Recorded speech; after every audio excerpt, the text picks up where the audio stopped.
Right, we're going to look at painting a moonlit sky now, and all that we need are two colours, Payne's Grey and Ultramarine Blue, and with this one we're going to use the mop brush. Again, we could use any brush that we want, but I think we'll give this one another turn. Right, now I'm going to give the paper just a very pale coating of, I was going to say clean water, but as you can see it's far from clean water, but it's really just to give you an idea if you can see what I'm actually doing and how quickly the mop brush, with its huge holding power of paints and water and pigment, how quickly it's capable of covering your painting surface with paint or water or whatever you want. So there we go. Now then, I'm actually going to reserve, it looks the darkest area at the moment, but that's going to become the lightest area that I want to reserve where the moon is going to be. So the next thing I'm going to do is to paint in a stronger mix, and it has to be a bit stronger anyway, because there we are, that's nice and strong, simply because having put a layer of water on the paper already, it's going to dilute down whatever we subsequently put on, and I'm going to have roughly a sort of a diamond shape for the open area of the sky. Now you can see it's coming slightly lighter as we get further down the page, because even in moonlight the sky isn't desperately dark, unless you want it to be something out of Count Dracula.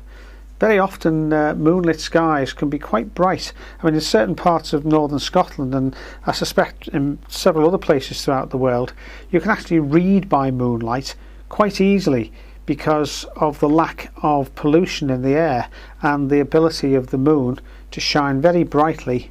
I'm going to put in some Payne's Grey here to start giving me a hint of some darker clouds. And as we've said before, Payne's Grey, there we are, that's going on and spreading all over the place. But Payne's Grey, you can see it actually pushes the blue pigment out of the way, and it creates some almost lighter clouds. It is darker towards the top of the sky, and I want to be able to use that darkness to get this nice bit of counter change between the brightness of the moon and the darkness of the clouds in the sky above.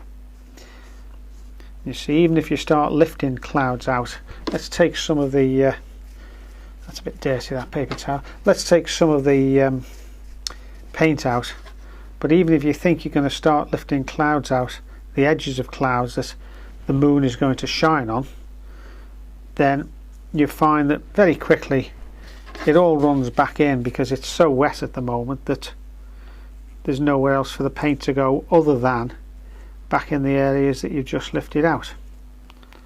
One of the downsides of this mop brush, you can see, is as you roll it and it gets a little bit dry and loses some of the moisture in it, it does start to spread out into sort of rat's tails, which again, if you can exploit it for something, for some rough ground, that's fine, but it can be annoying at times. But that's all part of the learning process. Now the moon is going to be about here, so what I'm trying to do now, or what I'm going to do, is using the edge of the paper towel and keep turning it to get a clean edge.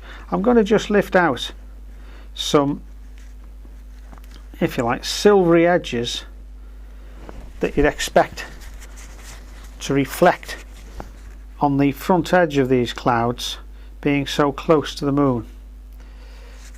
It is very much a hit and miss effect, and it does give, I'm not a great advocate of using paper towel to take out clouds. I prefer to use a brush myself, but this is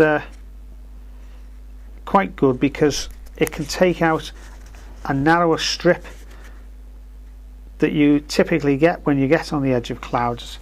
So you've got that darkness behind the cloud, but that silvery edge, that nice silvery edge reflecting off the nearby moon. You've got to be careful though not to overdo it. Yeah, constantly keep turning the paper towel inwards so you've got a clean but damp area all the time. It's quite good fun this, it's quite therapeutic, but the danger is that you can let it run away with yourself and before you know it everywhere's started to dry off and you've got bits of silvery cloud taken out all over the place, far too much, and the effect is then lost. I only want to keep it just around this area where the moon is actually going to go, and as you get further away you still want some lightness, but it's not quite as stark, it's more of a broader general nature like that.